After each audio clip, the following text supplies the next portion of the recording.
గత ప్రభుత్వ హయాంలో సిఎస్గా వర్క్ చేసినటువంటి ప్రవీణ్ ప్రకాష్ తర్వాత విద్యాశాఖ ముఖ్య కార్యదర్శిగా పనిచేస్తూ ఆయన తర్వాత ప్రభుత్వం మారిన తర్వాత ఆయన్ను జిఏడికి ట్రాన్స్ఫర్ చేయటం జరిగింది. ఆ సమయంలో నేను విద్యాశాఖలో ముఖ్య కార్యదర్శిగా పనిచేసినప్పుడు ఎవరినైనా సరే ఉపాధ్యాయులను కావచ్చు, ఆ శాఖలో ఉన్నటువంటి అధికారులను ఎవరినైనా సరే బాధ పెట్టి ఉంటే క్షమించండి అని చెప్పి ఆయన ఒక వీడియో కూడా రిలీజ్ చేయటం జరిగింది. సో ప్రస్తుతం ఆయన ఒక సంచలనమైనటువంటి నిర్ణయం తీసుకోవటం జరిగింది. ఆయన సర్వీస్ ఇంకా 7 సంవత్సరాలు ఉన్నా కూడా ఆయన విఆర్ఎస్ తీసుకోవటానికి నిర్ణయం తీసుకోవటం జరిగింది. అయితే విఆర్ఎస్ తీసుకోవచ్చు, తప్పేం లేదు. చాలామంది స్వచ్ఛందంగా తమ పదవులకు రాజీనామా చేస్తూ ఉంటారు. మనకి RS Praveen Kumar, Jayaprakash Narayana, Lakshminarayana, JD Lakshminarayana, so వీళ్ళందరూ స్వచ్ఛందంగా పదవీ విరమణ చేసినటువంటి వాళ్ళే. సో అలాగే ప్రవీణ్ ప్రకాష్ కూడా కావాలంటే 7 ఏళ్ళు కావచ్చు, ఇంకా ముందైనా సరే విఆర్ఎస్ తీసుకోవచ్చు. ప్రస్తుతానికి ఆయన 7 ఏళ్ల సర్వీస్ ఉన్నా కూడా ఆయన పదవీ విరమణ చేయాలని అనుకుంటున్నారు, తప్పేం లేదు. సో దీనికి సంబంధించి ఒక ప్రొసీజర్ అనేది ఉంటుంది.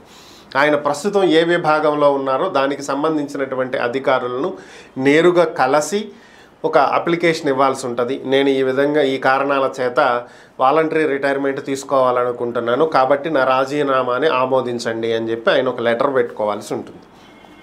దీన్ని సంబంధిత అధికారులు పరిశీలించి నిర్ణయం తీసుకుంటారు. అయితే ఆయన ప్రతిదీ వివాదమే, ఆయన చేసేటువంటి పనులు. గతంలో తీసుకున్న నిర్ణయాలు వివాదమే, ఇప్పుడు విఆర్ఎస్ కూడా వివాదానికే తావిచ్చింది. ప్రస్తుతం సిఎస్గా ఉన్నటువంటి నీరబ్ కుమార్ ప్రసాద్కి మొబైల్లో మెసేజ్ పెట్టారు, నేను విఆర్ఎస్ తీసుకోవాలనుకుంటున్నాను కాబట్టి నా రాజీనామాని ఆమోదించాలి అని చెప్పి సింపుల్గా ఒక మెసేజ్ పెట్టి వదిలేయటం జరిగింది.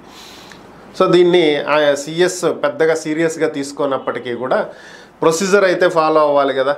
సో మళ్ళీ ఏం చేశారు, ఈయన మెసేజ్తో ఆగకుండా ఒక వైట్ పేపర్ మీద ఏదో రాసేసి తీసుకెళ్ళి పోస్ట్ బాక్స్లో వేసి వెళ్ళిపోయాడు. తీసుకెళ్ళి సంబంధిత డిపార్ట్మెంట్లో ఇవ్వాల్సినటువంటి రాజీనామా లేఖని పోస్ట్ బాక్స్లో వేసి వెళ్ళటాన్ని ఏ విధంగా చూడాలి? దీన్ని సీరియస్గా తీసుకున్న జిఏడి అధికారులు దాన్ని రిజెక్ట్ చేసి ప్రాపర్ ఫార్మేట్లో రిజిగ్నేషన్ లెటర్ ఇవ్వాలి, లేదంటే దీన్ని ఆమోదించమని చెప్పి తిప్పి పంపారు. సో ఇప్పుడు ప్రాపర్ ఫార్మేట్లో పద్ధతిగా లెటర్ రాసి సంతకం మాత్రం డిజిటల్ సిగ్నేచరు కాపీ పేస్ట్ కొట్టి ఇచ్చి వెళ్ళారు. సంతకం కూడా పెట్టాలి, అంత రాసినోడు సంతకం పెట్టడానికి ఏమి.